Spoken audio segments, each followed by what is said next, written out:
This is magnificent. I don't know how to start this otherwise. This is the Panlos, Panlos, Panlos. It's also sold by different companies with different names. T28 Super Heavy, or T95, whatever you want to call it. And it's marvelous and magnificent.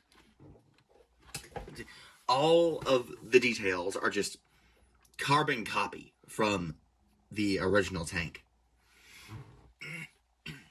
Has all this detail on the sides. These compartment hatches that open up with actual tools in there. It has a skate ring that you can mount a machine gun on. It has, of course, the gigantic 100 millimeter, 105. It's a big cannon that it tends to droop, but you can add something, nail polish onto the hinge inside and get that to fix itself. It doesn't have the ability to traverse side to side. You can kind of wiggle it, but it's not intended to. It can go up and down, and that's fine, because of the way that the mechanism to attach this, there's really no way it could wiggle. Just some of the space limitations in there, I'll show you, which I think are more than worth it. The tracks do work amazingly well. Not really on this glass, but they work. That is just such an imposing stance for the Doom Turtle. It has a presence. There's so many cool building techniques. Like, this little thing here is attached with just an armature, which you'll see in a few minutes. And it kind of just rests in place, and all the angles fit together perfectly well. This section here and this section here aren't attached, but they're built together. So they're pretty much the exact right angle. You have all this printed detail on the side, which, with Lego, you'd pay an arm and a leg for that. As for features, the next things you can do, there's a bunch. We'll start with outside. These winches for the outside track skirt sections, you can put them where they're supposed to be on the front or the back or either side. You can have them kind of offset if you want. You can put them really anywhere you want to, but I like to put them in the back, get them out of the way. These, I don't know exactly what they are, but I'm pretty sure they're fuel canisters, because they have that kind of a ridged look. You can take them out as you can on the real thing. And they rattle like they do in a World of Tanks. The hatches. Only 2 out of 4 of them open. I really think there could have been a way to make this 4th one open. But, as is, they open, and there's seats in there that you'll be able to see later, because we're going to get to everything. They're really nicely built up. They're a bit thick, but, and I'll show you later. The gaps, there's very little gaps on this thing. The build techniques were amazing. There is a bit, you gotta be careful. You don't want to grab this from right here, because these pieces aren't attached very well, and they can break off the rounded part of the mantlet. You should grab it from the barrel to move the cannon, and that's good. So, let's start doing things. First off, you get extra pieces. Well, obviously you get extra pieces, but these are the important ones. This, and this. You're going to need them. So make sure you have those ready. And then let's go start at the front. You want to take these, you just want to get the gray thing apart. But you really can't do that by hand. So I just have to take them apart. Take these things off. Take the gray thing out. And put the clips back on. While you got the clips off, you want to get this piece off. Be better if you had a brick separator. Replace these.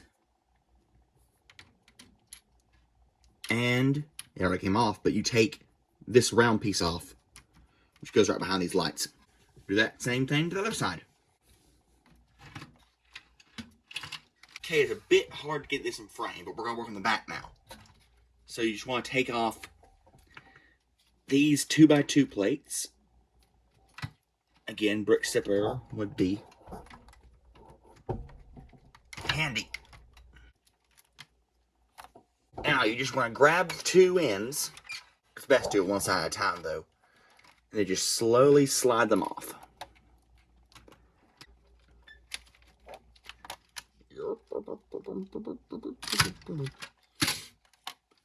These dowels should come off in the middle, but they won't. So you just gotta do it by hand. And take this whole thing, and then you just move it off to the side. Second side, that came off a lot easier. The cut, if you will, isn't as clean as it is in real life. There's, these pieces hang off, but for the most part, I mean, it's recognizable as what it's supposed to be, and it is just, that's so cool they got this to actually work. And you can see the tracks, and you can see the working suspension system that Cobi doesn't have. One thing to note, these suspension bogies, they're only attached by that one little section of a T-post axle. Right. That one little section of T-post axle, they tend to come off if you run this thing hard. So just be careful, just be mindful of that. Every so often you're going to have to split the tracks, as in like split the 4-track components, and then just push these back on. It is what it is. But it's not, it don't constantly fall apart. You see, they've only fallen apart once on me here, but it's something that happens. Now here you can see more of the building techniques, the way everything just is molded or sculpted to perfection to fit flush. How these are on hinges. Same thing on the outer track sections, which we're going to get to right now. So you take these, and you're going to line them up facing like this. Now on the back, again, it's a bit difficult to see, but see right there where the two 1x4 jumpers are. You're going to take this piece and plug that on right there, and that'll start to hold it together. Then you go up front, and you take two of these. Oh, by the way, there is the armature that this thing sits on. It's just a very delicate little system, and it just slides right into place at the perfect angle.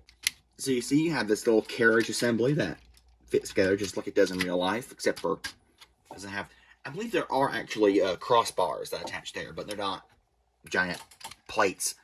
Now, I don't have much space to be able to do this properly, but what you're supposed to do, two posts right there, and you go to the bottom, and this is historical, this is actually how it would tow itself. You go to the bottom of the hull, and there's these two hooks onto this hose. You're going to unhook both of them, bring them around, unhook them from here and here,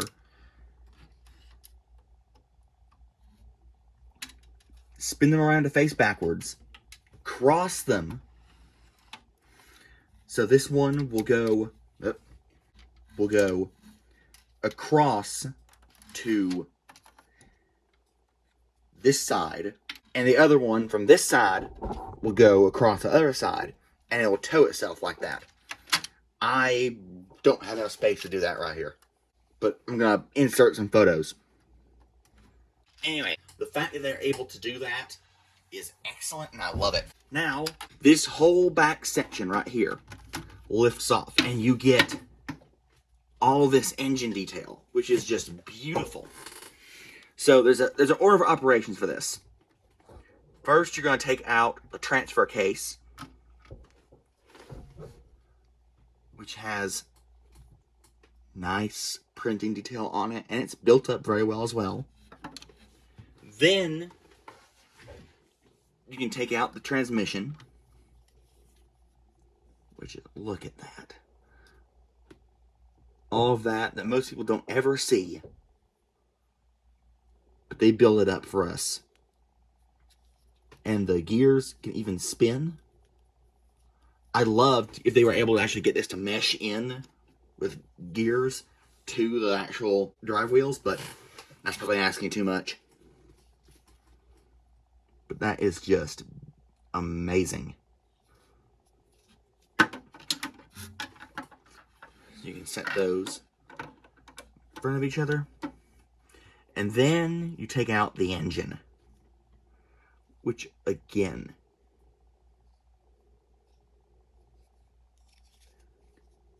giant flywheel which spins. That's beautiful. And inside, now the inside of the actual thing is white. They couldn't have made the entire thing white because it'd show through, but there's a lot of pieces they could have replaced for white pieces, but I think would have served them a lot better. But as is, there's such amazing detail work. This is on its side. This hose, that's a fuel filler hose piece. That is a rifle, a musket piece, and it's mirrored on the same side. So you're not missing anything. The detail work they didn't need to put in there, but they did, is amazing. Now, get this hair out of there. To the order of operations, it's mainly with getting it in.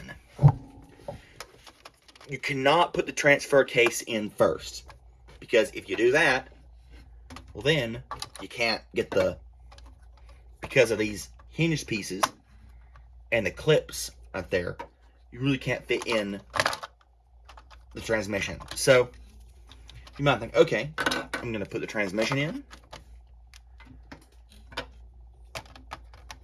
and then I will fit the transfer case in, nothing the engine in. You really can't do that way either, because there's these little slope pieces right here, and the engine has to go underneath them, but it can't tilt in with transfer case in there. So you have to put the transmission in first, then the engine can slide in and down, and it will find its place. And then the transfer case can slot in between, fold that down, and then you can put the engine deck, you just slide that on, angle it down, get it into place, make sure everything lines up, and then you're off to the races. But there's even more. So I'm going to take this off. You don't have to take this off, but I'm going to take them both off to show you the entire interior in full. And you take this piece off, and there's an interior, which if you watch any of the videos of the interior of this thing, like the Chieftain's video or Sophie Line's video, it's, again, they should have made it white, but as for they got the interior pretty much spot on as well as you could. But first, let's look at this top cover piece. It is thick and it's sturdy. It's not going to break. And the way they were able to make, just using a few simple off-the-shelf pieces to make these curves and lines that fit and mesh in with the curves and the lines that were built up on the side pieces, and they just fit without any gap. That's not supposed to come off. With very little gap, that's amazing. So you take this off, and let's get a bird's eye view in there, because it's very difficult to see. It comes with figures that, no kidding, they're actually wearing Stahl helms, German helmets. Not the best. I put in there some sort of custom Girls in Panzer figures, because I'm a nerd. And that is just to give you a sort of a view of how the interior can fit figures. So let's start taking them out. First off, the gunner can actually, it's very difficult to see, but the gunner can actually reach and touch and hold, you see, I don't know if it's traverse elevation wheel. They can hold one of the gun adjustment wheels, and that's good. That's cool. And the driver, of course, can hold not all, but a few of the driving levers. In the Commander, they have this fold-down seat. Right? So, fold that up. The Commander can sit there, but not well. For sort of a, you think they'll be able to get, the seat folds up for a simulation of the closed hatch condition of the vehicle, but because of the height of the actual minifigure, you really can't. And this slope piece here for structural stability, you really can't close the hatch with the Commander in the seat, even with the lowest setting where the top seat folded up. But if you fold down the top seat, which again you could do in the real vehicle, you either have the Commander sitting or standing on that with their head out of the hatch. And you can even have them manning a machine gun if you put one there. You build one. It does not come with a machine gun. Let's look at the interior in its full glory, because a lot of the videos I've seen don't show much of this. And I'm going to show you as much as I can. That's one of the main features of the interior, is the breech actually is connected to the gun. So if the gun was able to traverse, the breech would have to traverse, and then you couldn't have that much space in the interior. I know it could in real life because the breech would be smaller. It's scale problems and brick size problems. But yeah, that's why the gun can't traverse. But I think that, to be able to get that actual as a working mechanism, is more than worth it. So you have periscopes for the gunner and the driver. This gunner has a lever here, and the driver has their levers. I can actually take out, because it's attached just by one stud, part of the breech and recoil mechanism. So you have the rails for the gun to recoil on. You have the breech block about to slam shut onto a shell that's been loaded in there. That's cool. And that is, he just fits in there. There's also a knob on the side. You already saw the elevation or traverse knob, but there's also that little knob, which is something. And there's those recoil buffers up top. On this side, there is printed detail, but also real detail of some shell and propellant storage, which these can fold down. They do genuinely fold down, but it's just difficult to get them to fold down without popping off, because they won't just pop off. So I can show you, can take these out. These little, I took one off for the minifigure to hold, but that's how it looks normally. This gray piece is obviously not there in real life. It's just to add to the, it's a way to get the propellant and the projectile stacked up like they would be in real life without them actually falling apart, the Lego thing. But you can take this gray piece off and just stack them in there if you want to, and fold with this folded up, and they're not going to fall out. But I don't know if they were actually stacked up like this with the projectiles underneath the propellant, but that's how it is in this. There is a bit more propellant casings held in by this, and they're actually in individual racks. It's very difficult to get out, but they are just freestanding in there. The seats are adjustable. There's little steps or ladders for the crew to climb up to get to the ammunition racks. There's this little assembly with some projectiles on the floor. There is this hatch, which can open. I don't know what's stored in there. That's a radio or some sort of supplies. And in the back, there's a bunch of printed detail, which I could not tell you what they actually represent, but they're there, and I'm sure they actually represent something. I'd also like to note that this thing has been out for years, and Cobi is just now getting around to putting in detailed interiors in their vehicles. So, Panlos, this knockoff company, they win on this front.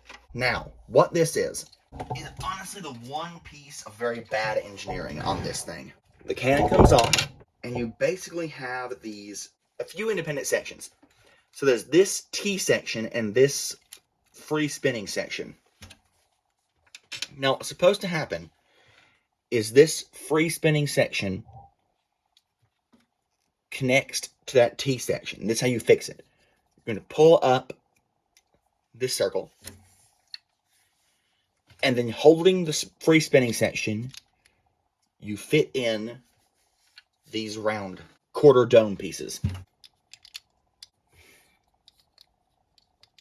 And then you push down this piece, which holds them in place. So they're only held on top by, well, it's all held on by friction, but you know what I mean. And this free spinning piece. Now you think, the problem is this free spinning piece will back out over time and allow these dome pieces, like that, room to fall off. This free spinning T-piece cannot be directly on the breech block apparatus, because otherwise it won't have enough room to elevate or depress. So it needs to be pushed forward. So it has a spacer right here. But that spacer does not touch the T-piece. It only touches, it goes through a hole in, not T-piece, forgive me, the square piece. It goes through the square piece and touches the T-piece. So the square piece is just freely spinning, and it has, over time, it will back off, and you're going to need to do this sort of surgery to fix it. So what I like to do is I will push that out just barely enough for the cannon to attach. Then you reattach, then reattach this top piece, elevate the cannon as far as it can go, and then slide this down as far as it can go.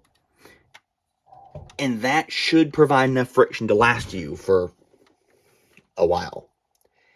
It's not an overtime thing. If you have it sit there and don't do anything with it, then it will never come undone. But if you play with it a lot, then it will come undone relatively frequently, and you have to fix it. So, that is a review and impromptu troubleshooting of the Panlos T28 Super Heavy. An incredible model, not without its flaws. I cannot wait for Cobi to do their own take on it, because I'm sure it'll be great, and I'm definitely going to pick that up too, just to at least compare the two. The only thing is, I don't know if Cobi's going to do such a good interior. And because Cobi's, I'll give you this. Now, Cobi might probably do a very good interior. On par with this. And they'll have Cobi's part quality, so I'd really rather go with the Cobi one when it comes out. But 5 years ago, with the way Cobi was doing the interiors, aka not, except for the mouse, I'd say go with this one, compared to if Cobi came out with one 5 years ago. Even with the fiddliness and finickiness of this guy, I'd rather go with it for the very well crafted interior and features compared to Cobi's lack thereof at the time. Now, I say Cobi. So, as a certain Irishman would say, hope you found it interesting and informative, and I'll talk to you in the next one.